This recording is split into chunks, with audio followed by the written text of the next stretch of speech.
આ की અદાલતમાં સંજય દત્ત પર આરોપ છે કે તેઓ પોતાના જ પરિવારથી દૂર થઈ ગયા. સંજુ, મારી પાસે તમારી માં નરગિસ દત્તની એક ચિઠ્ઠી છે જે એમણે ટ્રીટમેન્ટ માટે યુએસ જતા પહેલા પોતાની દીકરી નમ્રતાને લખી હતી. તમારી બેનને એમણે લખ્યું, please look after Sanju, see that he does not get mixed up with those silly boys again. He is too stupid in his head. He does not realise what he is doing.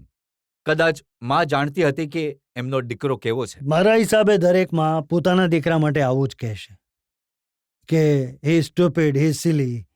એ બિચારાને ખબર જ નથી, પણ ગ્રોઈંગનો process હોય છે. અને હું because નરગિસજીનો દીકરો હતો, એ એક પબ્લિક આઈમાં આવ્યો. આજે પણ એમ બન્યું કે તમે લગ્ન કર્યા તો પોતાની બંને બહેનોને નહીં બોલાવી? બિલકુલ ખોટું. મેં મારી બંને બહેનોને બોલાવી હતી, પણ એમની મરજી હતી કે ના આવી. મેં બિલકુલ બોલાવી હતી. તમે વર્ષ પછી જ્યારે લગ્નની એનિવર્સરી ઉજવી તો પણ એ બંને દેખાય નહીં? એમની મરજી છે, મેં તો બોલાવી હતી ને. મેં જે ભાઈ, એક ભાઈ, મોટો ભાઈ જે કરે એ મેં કર્યું હતું. મેં બોલાવ્યા હતા. હું ઈચ્છતો હતો આવે, પણ અમે જે સંબંધો જોયા છે તમારા નમ્રતા સાથે, પ્રિયા સાથે, ઘણા સરસ સંબંધો જોયા છે. જ્યારે તમે જેલમાં હતા તો અમે જોયું કે પ્રિયા દત્ત ક્યારેક સોનિયાજીના દરવાજે ગઈ, ક્યારેક વકીલોને ભેગા કરી રહી છે. જેલમાં જ્યારે તમે હતા તમને મળવા આવી. એક રીતે સંઘર્ષ કર્યો કે સંજુ જલ્દીમાં જલ્દી જેલથી બહાર આવી જાય. શું કારણ છે કે સંબંધોમાં આજે આ તિરાડ પડી ગઈ? રજતભાઈ, હું એ જરૂર કહેવા ઈચ્છીશ કે એક ભાઈ બહેન કે ભાઈ બહેનનો જે સંબંધ હોય છે, અથવા બહેનોમાં સંબંધ હોય છે, જો હું એઝ અ બ્રધર મારી બહેન માટે કંઈક કરું તો મારો હક છે. હું એની પબ્લિસિટી નથી કરવાનો કે આ જુઓ મેં મારી બહેનને માટે કર્યું છે, મારા ભાઈ માટે કર્યું છે. અને હું ભગવાનને પ્રાર્થના કરીશ કે ક્યારે એમના જીવનમાં કોઈ ઘટના એવી બને જ નહીં કે જ્યાં મારે એ કંઈક વચમાં આવવું પડે. પણ જે હું કરીશ એવું થાય તો. પણ પાછલા દિવસોમાં ક્યાંક ને ક્યાંક તો સંબંધોમાં તિરાડ પડી. તમારા લગ્ન હોય ને બહેનો ના આવે, તમારી એનિવર્સરી હોય ને બહેનો ના આવે. પહેલાં તો હું કહીશ, રજતભાઈ નાની બહેન છે તો એમણે રિસ્પેક્ટ બતાવવી જોઈતી હતી. પણ છતાં પણ દે આર ઇન્ડિવિજ્યુઅલ્સ. એ ન આવ્યા તો હવે દરેક ફેમિલીમાં અનબન તો થાય છે, ઝઘડા થાય છે. અને જેમ મેં પહેલાં કહ્યું કે પ્રિયા સૌથી નાની છે. જો એનાથી કંઈ ભૂલ થઈ ગઈ તો હું એઝ એલ્ડર બ્રધર મેં માફ કરી જાય એને.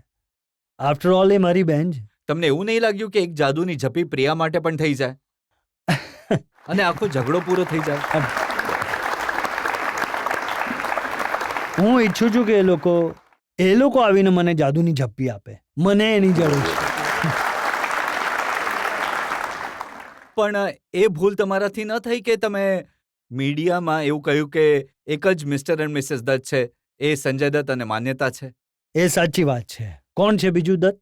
આ જૂના જમાનાની વાતો છે, જ્યારે તમે એમ કહો કે છોકરીએ પોતાના હસબન્ડનું નામ લઈ લેવું જોઈએ, ફેમિલીનું નામ યુઝ નહીં કરવું જોઈએ. નહીં. એ રજતભાઈ, એ તો મિસઇન્ટરપ્રેટ થયું છે. હું નથી કહેતો એક દીકરી પોતાના ફાધરનું નામ ન રાખે.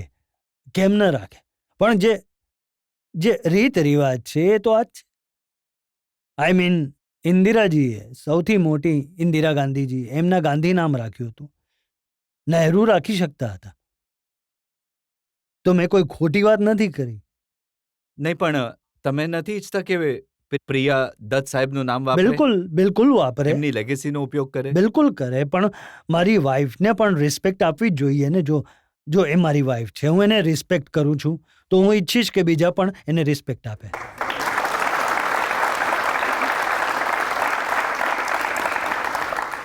પણ એ પણ ચર્ચા સાંભળવા મળે છે કે આજકાલ સંજય દત્ત પર કોઈનો કંટ્રોલ છે તો એ માન્યતાનો છે. એ પણ સાંભળવા મળે કે દિલમાં ધબકારા સંજુની છે પણ એના પર રાજ માન્યતાનું ચાલે છે. એ ધડકનવાળી વાત સાચી છે. ક્યારેક દરેક હસબન્ડનો એ જ હાલ છે. પણ જ્યાં સુધી મને કંટ્રોલ કરવાની વાત છે, હમણાં સુધી આપણે જે વાત કરતા હતા રજતભાઈ, મને હજી એવું જ લાગ્યું કે કોઈ મને કંટ્રોલ નથી કરી શક્યું. તો એ મને કંટ્રોલ શું કરવાની? સંજુ, આ વાતમાં કેટલી સચ્ચાઈ છે કે તમે પોલિટિક્સમાં આવો, તમે ચૂંટણી લડો, આ નિર્ણય તમારો ઓછો અને માન્યતાનો વધારે હતો? માન્યતાનો નિર્ણય કિચનમાં હોય છે.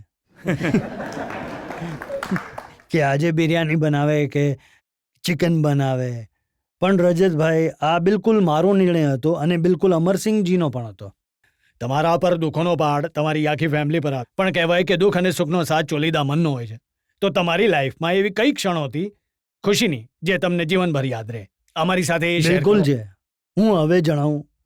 મારા ફાધર જ્યારે ફર્સ્ટ ઇલેક્શન જીત્યા તો એટલી ખુશી થઈ એમને જોઈને, કે એટલો સપોર્ટ હતો પબ્લિકનો. તો એ એક હતું. હવે જે મારા લગ્ન થયા છે, હું ઘણો ખુશ છું, સાચું.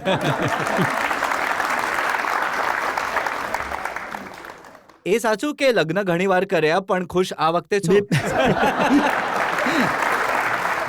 બિલકુલ સાચું કહ્યું રજતભાઈ. હવે તમે ફિલ્મના હીરો છો તો તમારી ફિલ્મી કરિયર છે, તો તમે પોલિટિકલ કરિયર અને ફિલ્મી કરિયર બંને સાથે નિભાવી શકશો અને તમે મુન્નાભાઈ MBBS જનતા માટે બની શકશો, જે તમે મતલબ પિક્ચરમાં હતા એમાં. જુઓ, એ જે એક્ટિંગ છે એ મારો ફર્સ્ટ લવ એક્ટિંગ છે. એક્ટિંગના લીધે જ જો હું એક્ટર ન હોત તો તમે લોકો પિક્ચર જોઈ જ ન હોત, અને તમે પિક્ચર ન જોયું હોત તો હું સંજય દત્ત બન્યો ન હોત. તો પહેલાં તો હું તમારો આભાર માનું છું કે તમે